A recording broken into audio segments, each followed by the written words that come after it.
बिस्मिल्लाहिर्रहमानिर्रहीम। अस्सलामु अलैकुम अज़ीज़ तलबा, मेरा नाम रियाज़ हसन पिताफ़ी है। मैं आपका उर्दू का उस्ताद हूँ। आज 19 दिसंबर हफ्ता उर्दू दोहम जर्नल ग्रुप। आज हमने सबक नामदेव माली पढ़ना है। इसका पेज नंबर 82 और 83 की रीडिंग और सवाल नंबर 1 के 3 जुज़ हमने पढ़ने हैं, वही आपका होमवर्क भी होगा। पिछले लेक्चर में हमने पेज नंबर 80 और 81 पढ़ा था और इसके साथ इक़्तिबास की तशरीह का तरीक़ाकार भी सीखा था। आज हम पेज नंबर 82 और 83 की रीडिंग करते हैं। अज़ीज़ तलबा, तवज्जो से देखना है। पेज नंबर 82 बुक का खोल लें। पहला पैराग्राफ बहुत अहम पैराग्राफ है। ये पेपर में मुतअद्दिद बार आया है। मैं इसके अल्फाज मानी एहतियात से बताऊँगा, आपने उनको तवज्जो से सुनना है और तहरीर करना है। मैंने इस बेमिसल कारगुजारी पर बेमिसाल कारगुजारी उम्दा काम उसे इनाम देना चाहा तो उसने लेने से इनकार कर दिया। शायद उसका कहना ठीक था कि अपने बच्चों के पालने पोसने में कोई इनाम का मुस्तहिक नहीं होता, मुस्तहिक हकदार। कैसी ही तंगी तुर्शी हो, मुश्किल हालात क्यों न हो तो वो हर हाल में करना ही पड़ता है। ये वाला पैराग्राफ बहुत अहम पैराग्राफ है, अक्सर आता है। इसके अल्फाज के मानी एक दफ़ा दोबारा देख लें। बेमिसल बेमिसाल, जिसकी कोई मिसाल ना हो, कारगुजारी उम्दा काम, पालना पोसना परवरिश करना, मुस्तहिक हकदार, तंगी तुर्शी, मुश्किल हालात। अगला पैराग्राफ, जब आला हज़रत हुज़ूर निज़ाम को औरंगाबाद की खुशगवार आबो हवा में बाग लगाने का ख़याल हुआ तो ये काम डॉक्टर सैयद सिराजुल हसन, नवाब सिराज, यार जंग बहादुर, नाज़िम तालीमात के तफवीज़ हुआ, हवाले हुआ, दिया गया। डॉक्टर साहब का ज़ौक़ बाग़बानी, बाग लगाने का शौक़ मशहूर था। मकबरा राबिया दुरानी और उसका बाग जो अपनी तरतीब व तामीर के एतबार से मुग़लिया बाग का बेहतरीन नमूना है, मुद्दत से वीरान गैराबाद और सुनसान उजड़ा हुआ गैराबाद पड़ा था। वहशी जानवरों का मस्कन था, वहशी दरिंदे मस्कन ठिकाना और झाड़ झनकार से पटा पड़ा था। झाड़ झनकार इजाफ़ी जड़ी बूटियाँ पटा पड़ा था, भरा हुआ था। आज डॉक्टर साहब की बदौलत, डॉक्टर साहब की वजह से सरसब्ज़ और शादाब नज़र आता है। सरसब्ज़ हरा भरा नज़र आता है, दिखाई देता है। अब दूर दूर से लोग उसे देखने आते हैं और सैर व तफरीह से महजूज़ होते हैं। डॉक्टर साहब को आदमी परखने में भी कमाल था, कमाल महारत, काबिलियत। वो नामदेव के बड़े कदरदान थे। उसे मकबरे से शाही बाग में ले गए। शाही बाग आखिर शाही बाग था। कई निगरानी करने वाले और बीसियों माली, बीसियों बहुत सारे, बीसियों माली और माली भी कैसे टोक्यो से जापानी, तेहरान से ईरानी और शाम से शामी आए थे। उनके बड़े ठाठ थे, ठाठ, शान व शौकत। ये डॉक्टर साहब की उपज थी, उपज निराली बात।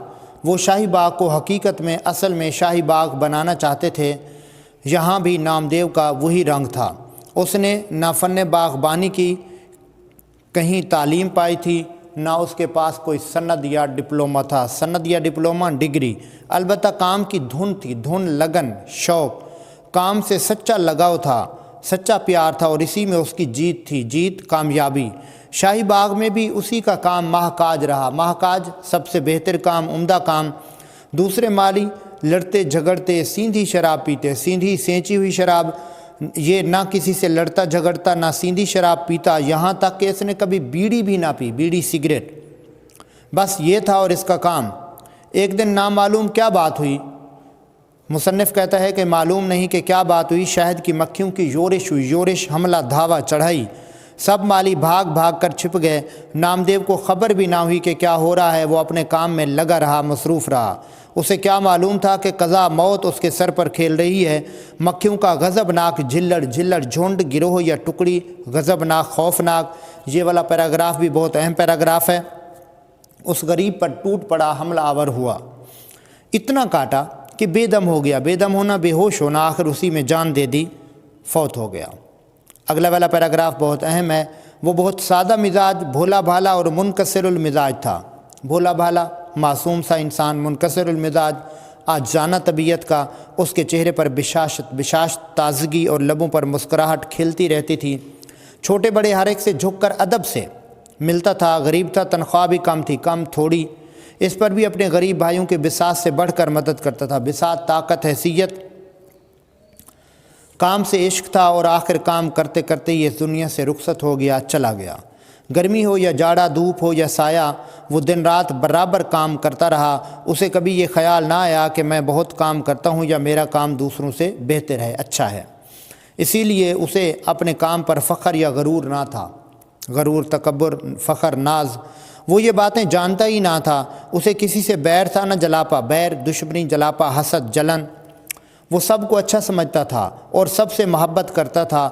وہ غریبوں کی مدد کرتا، وقت پر کام کرتا، آدمیوں، جانوروں، پودوں کی خدمت کرتا، لیکن اسے یہ کبھی احساس نہ ہوا کہ وہ کوئی نیک کام کر رہا ہے۔ نیکی اسی وقت نیکی ہے جب تک آدمی کو یہ معلوم نہ ہو کہ وہ کوئی نیک کام کر رہا ہے۔ جہاں اس نے یہ سمجھنا شروع کیا، جب انسان یہ سمجھنا شروع کر دے کہ میں نیک کام کر رہا ہوں، تو نیکی نیکی نہیں رہتی، پھر وہ دکھاوا بن جاتا ہے، پھر وہ معاشرے میں اپنا نام بناتا ہے کہ میں یہ ہوں وہ ہوں۔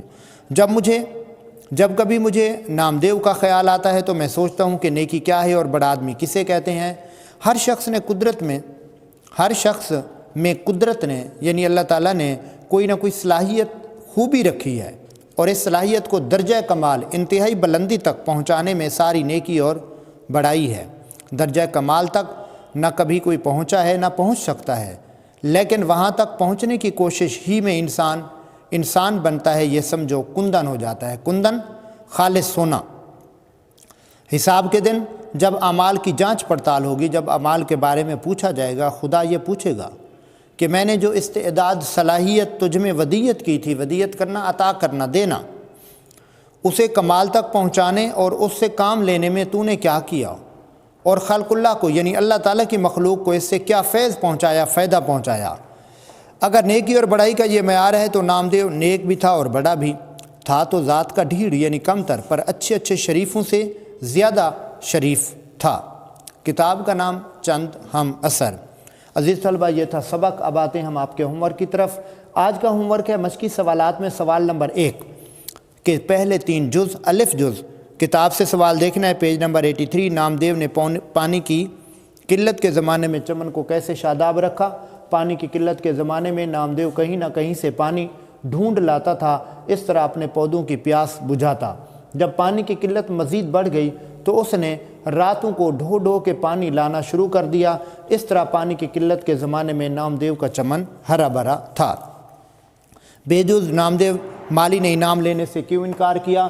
نامدیو پودوں کو بچوں کی طرح پیار کرتا، اس لیے جب مصنف نے انعام کی پیشکش کی تو اس نے یہ کہہ کر انعام لینے سے انکار کر دیا کہ بچوں کو پالنے پوسنے میں کوئی انعام کا مستحق نہیں ہوتا۔ جیم جز ہے، لوگ بچوں کے علاج کے لیے نامدیو کے پاس کیوں آتے تھے؟ نامدیو کو جڑی بوٹیوں کی شناخت ہو گئی تھی، اس لیے وہ اپنے باغ کی جڑی بوٹیوں سے بچوں کا علاج بہت توجہ اور مہارت سے کرتا، اس لیے لوگ بچوں کے علاج کے لیے نامدیو کے پاس آتے تھے۔ عزیز طلبہ، یہ جو 3 جز تھے سوال نمبر 1 کے، یہ آپ کا ہوم ورک ہے۔ آج ہمارا سبق مکمل ہوا۔ اگلے لیسن میں ہم اس کے مکمل مشقی سوالات پڑھیں گے۔ مجھے امید ہے آج کا سبق آپ کو سمجھ آیا ہوگا۔ پھر بھی کوئی مسئلہ ہو تو آپ مجھ سے رابطہ کر سکتے ہیں۔ السلام علیکم۔